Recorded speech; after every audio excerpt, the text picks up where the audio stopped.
Hey everybody, wait, I want to make sure I got everything set. My hair is messed up. Don't judge. I don't know what to do with it. So the crime story I want to tell y'all. So it started a couple of years ago with this two married couple. Um, they wanted to live the life they been dreaming of for day one. College buddies, lovers turned married couple, and it was this woman. She's from Canada, and she married this Asian man, and automatically they, already know they traditional, so they moved to Canada together. So in the process of them just living life, doing everything, the guy was working at a mechanic shop with his mom. The mom, she's a very strict, intrusive, overbearing Asian mom, just like any other Asian moms are. No disrespect or hate towards them, but traditionally that's how parents are. So they so how they met was at a church, and they, like, week after week they kept bumping into each other. They was always constant talking, and the mother was, she thought the girl would have been a great fit to her son, for her son. So she was like, oh, she wanted to introduce her to her son the next time they meet up with each other. So the next week is Sunday. They met up with each other. The girl, she wasn't so sure, but reluctantly she said yes to meeting the son. So she finally introduced him. They took a liking to each other. The attraction was there. They hung out for several weeks and end up getting married about 2 months later. And never was she thought, once she get married to this man, that the mother was going to be a total nightmare to her. So this story has a lot to do with stalking. It has a lot to do with murder. It has a lot to do with child support. It has a lot to do with court cases, and it has a lot to do with a book, a famous book. And this woman didn't even prepare herself for what's to come. And the one thing I took from this story was women should always have backup. Women should always have protection. We talk about two different protections and backup. One, we all like to be private. Okay, don't get me wrong. We like to be private. We don't want no one in our business, especially in our marriages. But in this case, I wish she would have had somebody there for her, because what was about to happen to her would cost her her life. And this has been a very brutal and scary marriage. And I pray for the child. The child was left behind. So without further ado, let's get this going. So the the woman reluctantly said yes. Like I said, she started dating this guy, fell in love with him, and they talked about getting married. So he proposed to her. They got so in the process of them, planning their wedding and finding a stable place to live, the mom was always around this woman. The mom was constantly trying to insert herself into the wedding, wanted to plan everything out. So she basically took over this wedding planning, and she was telling this girl what to do, how to dress, how to decorate the wedding and everything. Like, was just giving her all types of ideas and stuff. And the woman, who remained nameless, she didn't like that. She didn't like the fact that the new mother-in-law was overbearing and always in her face. And for once, she wanted to do something for herself, and she think, as a girlfriend or wife to be, like, you, this is your special day. Just like any woman out here that's happy and excited to marry the love of her life and wanted to plan their special day, she wanted to plan hers. So in the process of planning everything, the mother kept interrupting her and keep going. Like, for some reason, she was everywhere this girl was. And she wanted to keep switching up ideas. She was like, she wanted to do things her way. She kept telling this girl, my way is better. I know how to do this. Everything makes sense when I do this. You wouldn't know nothing about weddings. You wouldn't know nothing about, decorating or anything like that. So the girl was upset, went back to her fiance and asked him, can you please talk to your mother? Your mother's being very overbearing and she's doing too much. And she was telling him that she was doing a lot that she was not supposed to be doing. She said this is her wedding day. She wants to enjoy, planning it. So the mother, she was like, fine, I will back off a little bit, but I still think I have all rights to plan it. So the son came to the mother and asked her nicely, can she stop taking over the wedding? If you want to help, you can help. Just like any in-laws, they always love to help. They want to be a part of the planning, the special day. And of course, the girl was like, I will let you do it if you don't try to take over. So the mom agreed. So the mom was trying to help her, but only to kept doing it. And it became a habit throughout the entire marriage. The wedding, it was a success, but it wasn't the way she wanted.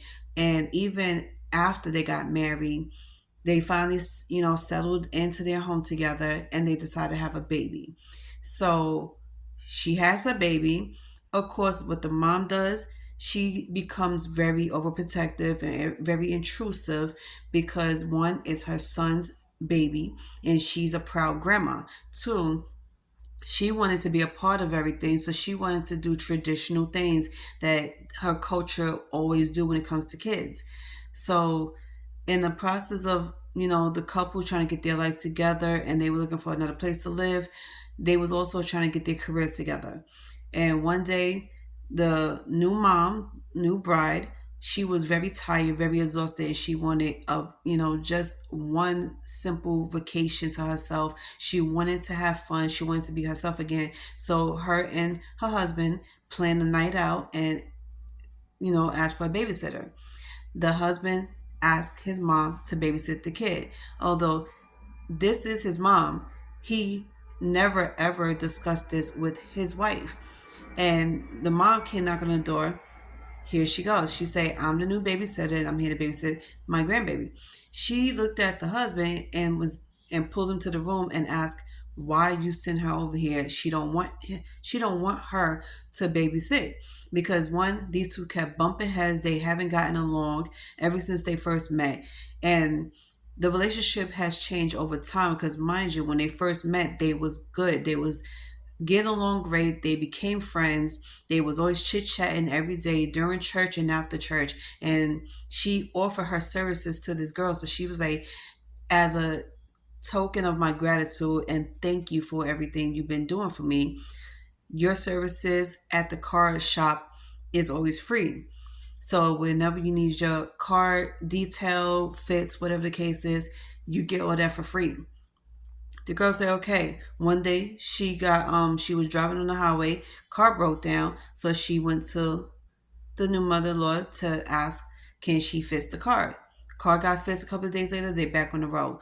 So while she was at her dinner with her husband, the grandmother called on the phone and said that the baby's fine, everything's fine. So the mom was like, how's the baby doing? Checking up on him. And she said the baby is just fine. And she started laughing. She said, I gave him a special tea that I normally give to my kid growing up. This is Chinese tradition. And she said, well, I don't know what you put in the tea, but don't give my baby the tea. And she kept repeating herself over and over, don't give her baby the tea. All of a sudden, she said that I don't know what's wrong with the baby. A couple of minutes later, the baby is not responding. The baby is like slumped in the crib, like just passed out, not moving an inch, breathing very lightly. So when the mom heard about it, she jumped up, ran back to the house, got her baby, checked her baby out, and see the baby wasn't breathing. So she took the baby to the hospital and she was frantic. She was, crying and freaking out. The doctors took care of the baby, did what they need to do, and said, ma'am, I don't know what you gave to this baby, but it has to stop now because it's hurting the baby very much. So they were trying to find out what was in the baby system and they still couldn't find out. So the mom went back and funny how while the mom was in the hospital, the husband came right after, and he was like, "What's going on? How's the baby doing?" She said, "Your mom gave the baby something that she shouldn't have gave. She don't know what it was called, but she said she put it in a tea and she fed the baby with that."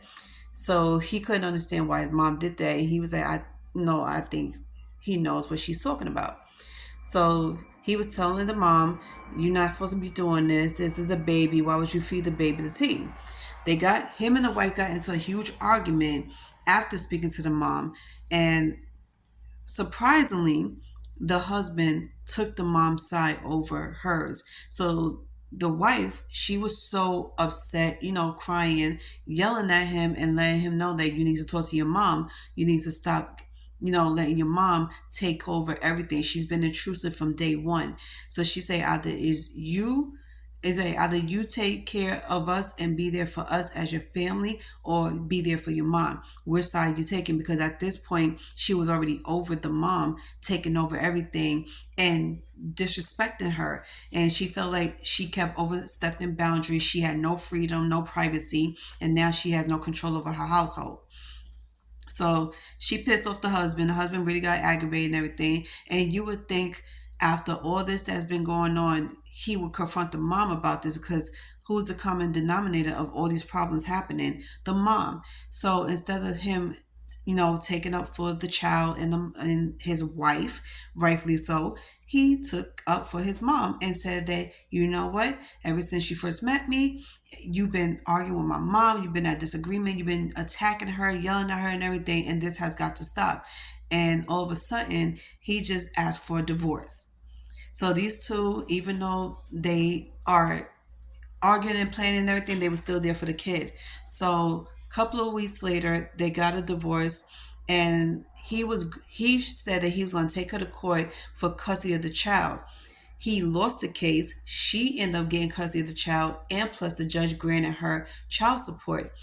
So the next couple of months, it was very hectic. The husband didn't want to pay for child support. The husband barely even seen the child, and they took things to the next level. So a couple of months after that, she got the house. She moved into the house, and this is when this story is about to take a turn for the worse, and I feel so bad for her. So she decides to move back in.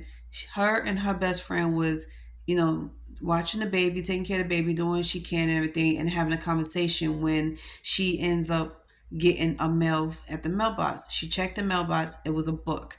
It was a book of this famous girl who had her whole death planned out, from burning of the trees to highlighted, lines in the storybook and other things that was really out of control.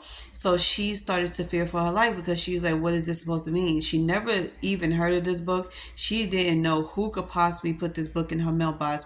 But yeah, deep down inside, she was very scared. And she was reading the book. She saw highlighted lines in the pages, but she really thought nothing of it. So she put the book down and went back to caring for her child. A couple of hours later, her her friend looked out the window and saw the tree on fire. She don't know what happened, but they were shocked. Called 911, told the cops what happened, but the cops didn't do nothing about it. They was like, oh, there's nothing we can do about it. Call us when something really happens that we can actually catch. So a couple of days later, another thing happened.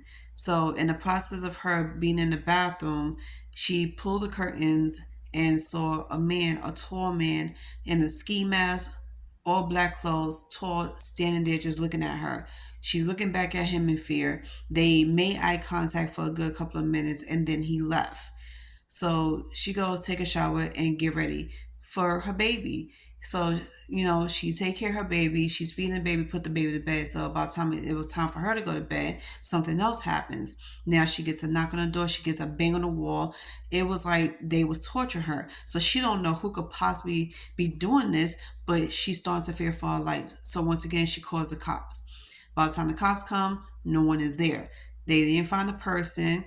So now it's starting to really get to her. So the next day, she goes and she takes care of her business. She's come home. She got the kid in her hand. Once again, somebody came by her house, started shooting into the house.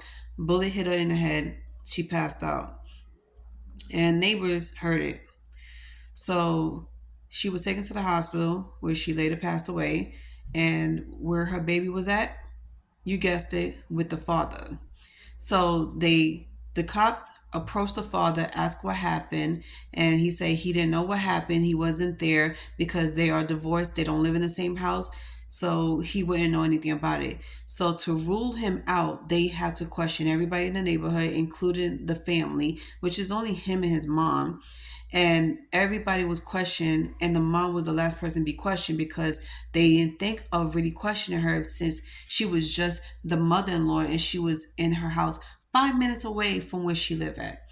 So they wanted to find some type of evidence, saying that maybe because of the divorce, the nasty divorce, the fights and everything, the arguments that she had with the mother-in-law, maybe is a possibility that one of them could possibly threaten her life and probably killed her. So they waited around, surveillance the area 24/7 until they finally found the reason for her death and who did it. So later on that morning, a man and the mother-in-law was caught coming out of the home into the car and on their way to this store. I think it was Walmart or something like that. And they one by one went into the store separately instead of together because they wanted to look like they're not together. They look like they're coming in from different times. But it didn't work because just about an hour later, the mom came out first and then the guy came out. And they don't know who this guy is. Unrecognizable. So they waited until they left. But here's the thing, the guy was nowhere to be found. So what the mom did was drove to the opposite side and picked him up.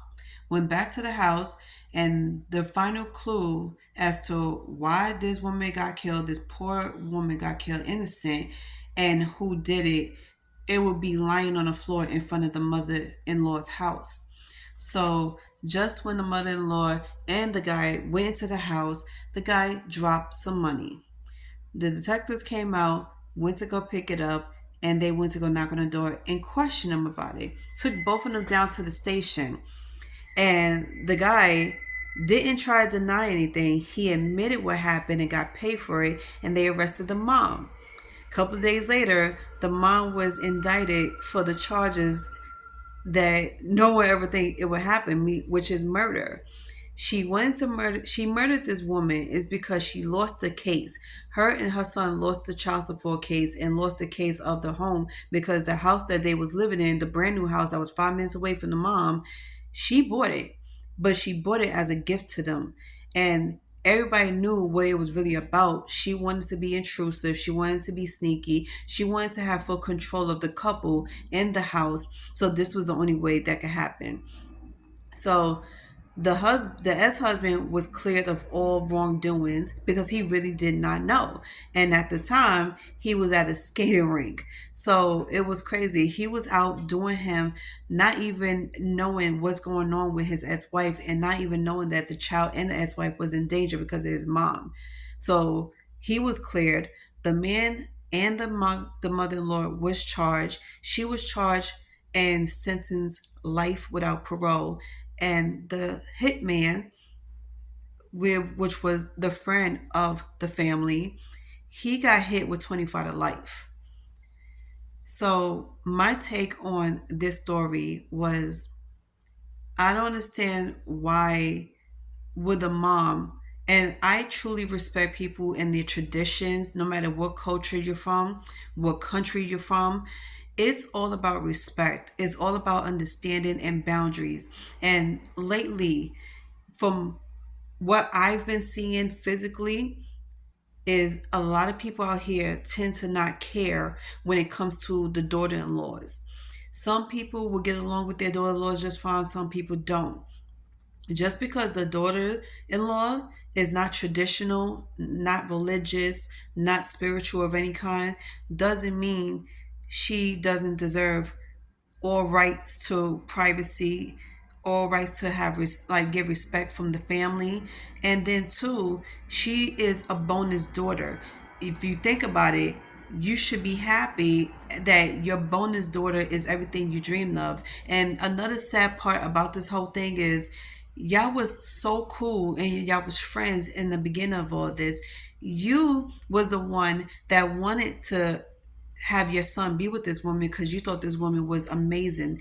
She was smart, beautiful, and she had her life together. So you thought this was the best idea to hook your son up with her and become the best couple ever. Only to turn on her at the end of this. Now, what made her start doing this? I don't know. But to me, I feel like this is why you have to sometimes reject the offer.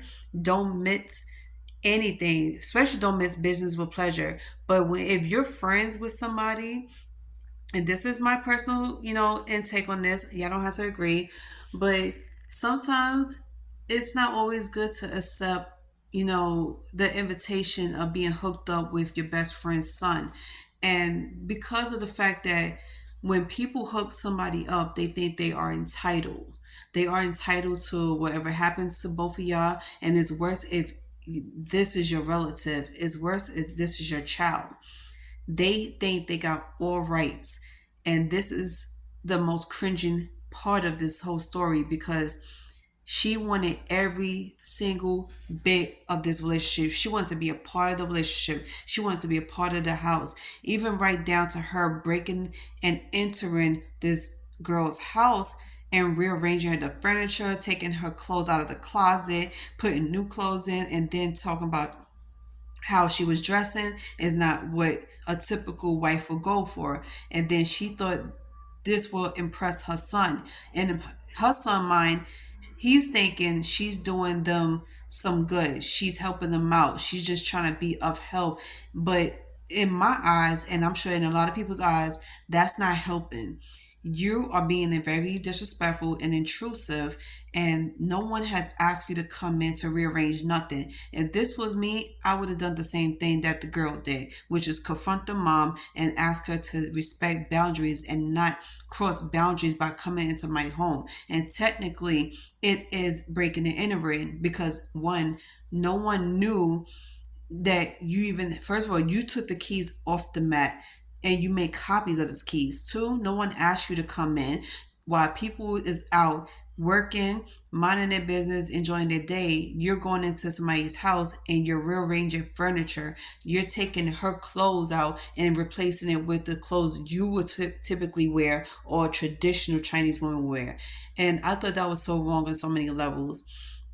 But please, I pray for the mom. I mean the woman that passed away and her baby has to grow up without a mom and has to grow up in that terrible and horrific household because what he would never know is what the grandma did and the father did. And the fact that the father didn't fight for his family is also heartbreaking. The fact that the father didn't even think to even see or think to himself like maybe my mom is a little like over the top, maybe some of the things she's doing is distasteful and it's not what any mom should be doing. Because at the end of all this, when it comes to your kids and your kids' dating life and they grown, and we're talking about grown 20s, 30s, and 40s, you should not be all up in your kids' faces. You should not be all up in their relationships. Their relationship is not your relationship and it's not any of your business. And it's too many times where I've seen this and witnessed people always, always being intrusive in their kids' relationships. And to me, I feel like boundaries needs to be had between them. And I feel like this is only happening when they grown. And I wish more could be done about this while they in their teens and preteens because people start to date when they're 11 and 12 years old.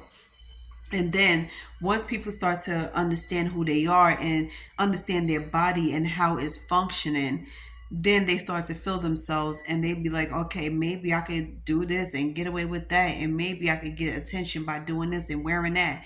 And sad to say that not a lot of parents notice these things and not a lot of parents do anything about it. They don't want to do shit about it until the kids become 20 years old and 21. That's when they want to intrude in their kids' lives. I think that's as backwards if you ask me. And my final thought to this is I feel bad for the son, because the son, he was stuck in the middle of these two women, two love of his lives, his mom and his daughter. And I know what you're going to say.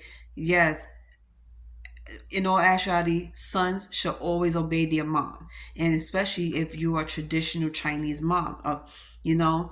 So normally Asians families, they are known for being very traditional and respecting each other and each other's rules. So if things like this was to go down, traditionally the kid would choose the mom, and at the end of the day, it's like they think nothing of it. They don't think twice about losing anybody that's not their parents. And I feel bad. So, like I said, to each his own. But at the end of all this, I hope he learned his lesson. And yeah, I do hope he forgive the mom. But at the same time, you need to love her from a distance, because look what she did to your wife. And I think it's really messed up. And y'all was so deeply in love, and you let your mom come between y'all and mess everything up. And not only that, the baby is going to be more affected because he's losing out on two parents. Okay, he's going to be stuck with one parent but lose his other parent, and nobody could teach anything to a kid more than a mom can. Not, it's not going to be just like how mom used to do it. Like they say, you learn your first love from being around your mom. Your mom is your first love, you is your mom first love, and you teach your mom how to love. And sad to say, he's not going to be able to learn anything from his mom. It's going to be all about his dad. And knowing how his father is, God knows how he's going to be raising his kid. But like I said, I pray that kid grows up and he becomes a better man than his own father. Rest in peace to the woman, and my condolences to her friends and family. So let me know what you think of this story, and if you want me to do another story, I'll be more than happy to do it. There's one that's coming up on Tuesday, and I can't wait to cover it.